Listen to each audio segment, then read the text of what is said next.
Dear Georgetown University, I've always defined myself by my relationships with other people. And if there's something I've gleaned from these relationships, it's a contradictory balance between our capacity as humans for immense complexity and our striking, albeit endearing, simplicity. I tend to find the manifestations of our simplicity most telling, those states which consume our consciousnesses: fear, curiosity, love. Love, perhaps more than the others, transfixes us. Love dictates much and asks more. It costs nothing to be afraid, except maybe possibilities. But love injects euphoria over success and myopia concerning shortcomings. And while we can grow into this state, we commonly don't choose when or where Cupid's arrow will strike. And an arrow love is, rooted deep, tender to adjust, and painful to withdraw. But this is not a love letter. This is simply a letter about love. I wrote this letter because I love Georgetown University. I love the chimes of Healy as I rush to class. I love the little nooks I can find when I need to crush a paper. I love the old observatory, even if the stars aren't shining so brightly anymore. And this is a love that many of us share, albeit with different corporeal incarnations. But for all their uses, wood and stone construct weak memories. I will not reminisce about the architectural scheme of a college campus. What I will remember are the familiar faces on a walk to class, the conversations I found in office hours, the vitality brought to me by the many interactions that filled my days.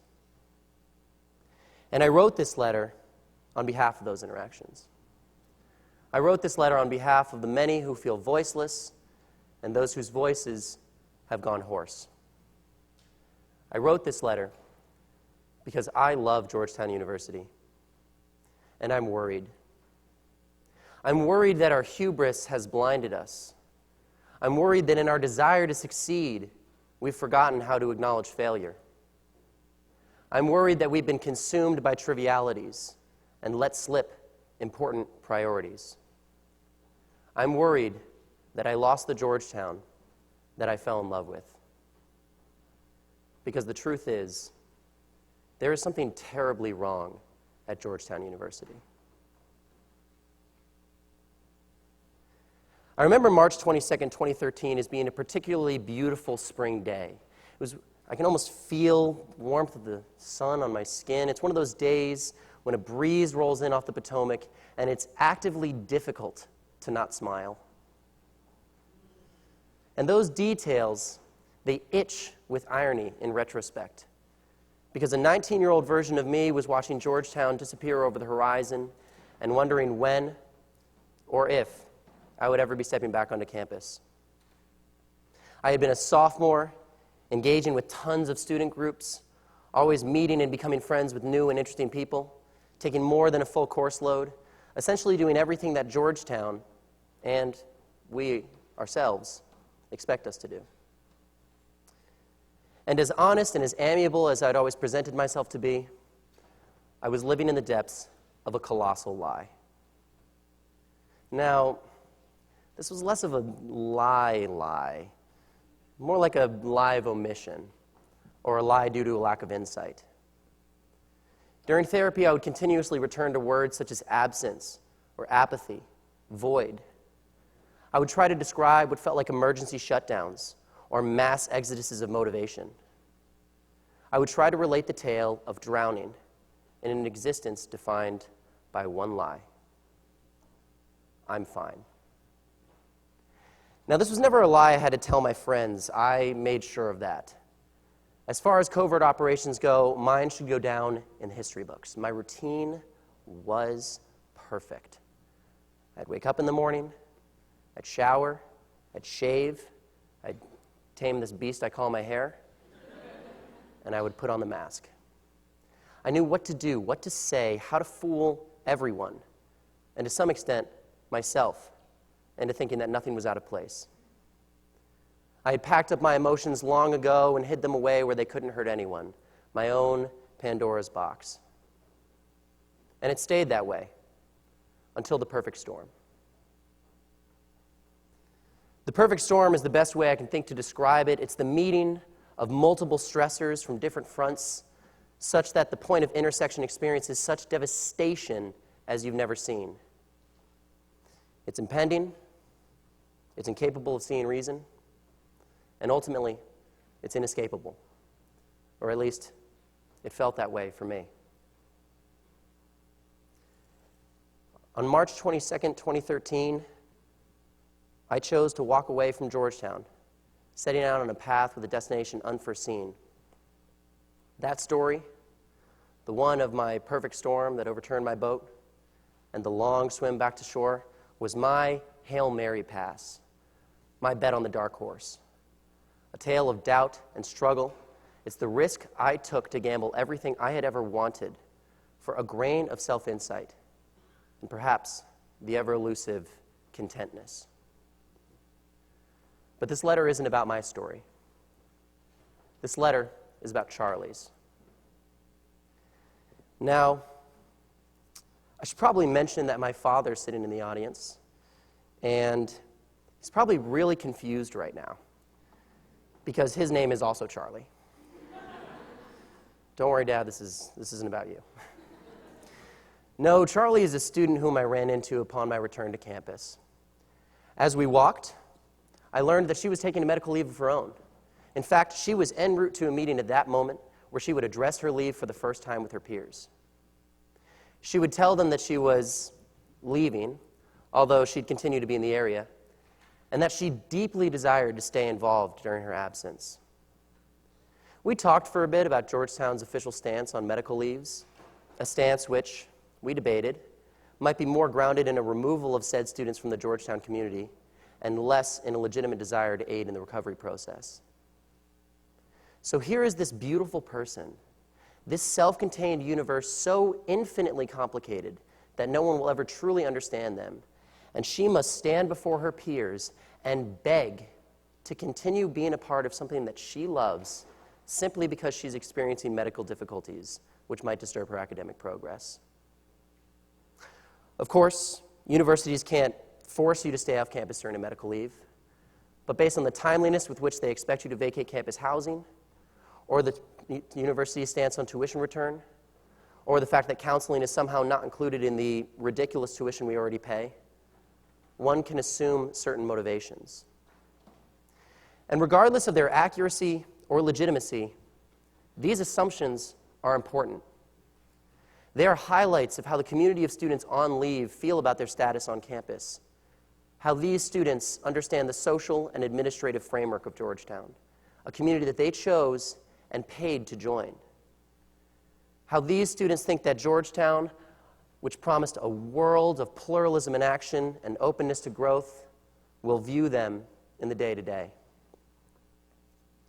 These assumptions must be based on something. And if they're not founded in codified administrative policy, then they must be manifestations of a projected stigma. Now, I wish I could say that Charlie's story was unique, an outlier, a stray sheep, a fringe topic. But hers is just one of the many stories I have heard since I returned to campus and began working with Active Minds Georgetown. Delving into this work was like passing through the wardrobe. I began speaking honestly, and suddenly, so did the people in my life.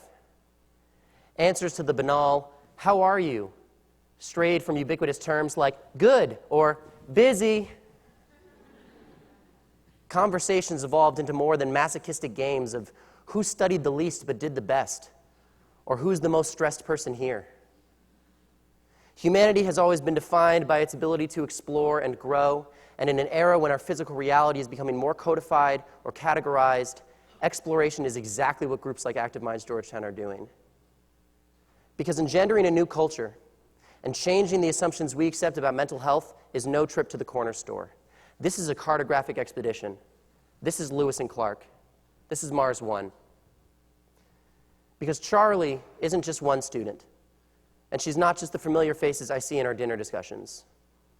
No, Charlie is 5.15 million students, give or take a few 100,000. Because at this moment, there's around 20.6 million individuals under the age of 21 enrolled in college in the United States. 1 in 4 of them have a diagnosable mental illness. 1 in 4.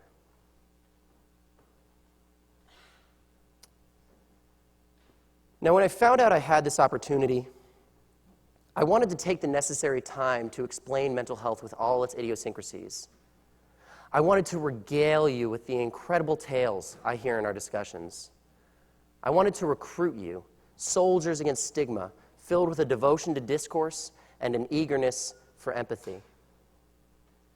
But I could no longer ignore how entire communities here at Georgetown and across this country, silenced by stigma and shame, felt about their relationships with the universities. Nationwide, we're joining voices that we have regulated to fringe concerns. We're joining thousands of survivors of sexual assault and students of color. We're joining students living with disabilities and those who identify as LGBTQ. We are the students who feel silenced, because even those who have gone hoarse from screaming in frustration, their stories fade all the same. Now, I'm not confused about why it's happened. Georgetown University is a business, much like any other. It is not currently the university's job to cater to every single student's concerns, although whether it should be is another matter. No, it exists for 2 purposes. 1, to fulfill a need, and 2, to perpetuate. Without donation, tuitions, grants, Georgetown would cease to operate. Without improvements to infrastructure, strong relations with our neighbors, and good press, Georgetown would crumble. No one doubts the importance of continuity. But there exists a disparity between the reality I experience and the rhetoric which resounds during our weeks of welcome. Whether an observation of actual change or a symptom of my previous naivete, I am unsure. We swing open our doors every fall to wide-eyed freshman classes and say, "You're here. You're Georgetown. You're part of something greater now, and we're here to show you the way." But when things go wrong, too often students feel isolated and confused. Too often aid and support are replaced with frustration and bureaucracy. Too often our solution is, why don't you take some time away to get better? And not, why don't we take some time to get you better? Why is that? Why is our first instinct in the face of need a flight response? Are some students just not worth the extra effort required? Are we nothing more than a tuition and later a donation figure expressed in dollars? Is Georgetown the arms wide open community that I met on my first day? Or are we an ally of convenience? Over the past few years, many different groups or individuals have been tried in the court of public opinion. It's the student government's fault for not generating any real change. No, it's CAP's fault, Counseling and Psychiatric Services, for not providing adequate services. No, it's the administration's fault for not providing adequate funding. Unfortunately, I am here to deliver some troubling news. The news that none of these scapegoats are carrying our sins into the desert. In our search for justice, we've forgotten to look in the mirror. You, the student, sitting in the audience. You, the professor, watching this from home. You, John DeGioia, reading this in hard copy with my signature at the bottom. You, Scott Dennis, writing and rewriting this letter over weeks and weeks with tired eyes and a weary spirit, because the truth is, there is something terribly wrong at Georgetown University. And it's us. For too long, our love for Georgetown has prevented any real growth. For too long, we students have demanded change with little more than likes and shares. For too long, administrators have loved Georgetown's future and forgotten Georgetown's present. And this is what I've come to realize over the course of writing this letter, reading article after article, hearing story after story, and experiencing the issues firsthand. I do not love Georgetown University. I love what Georgetown University could be. I love what Georgetown University could be if we made the cura personalis a priority. I love what Georgetown University could be if we were really open to growth. I love what Georgetown University could be if we had listened when St. Ignatius said, "Love is shown more in deeds than in words."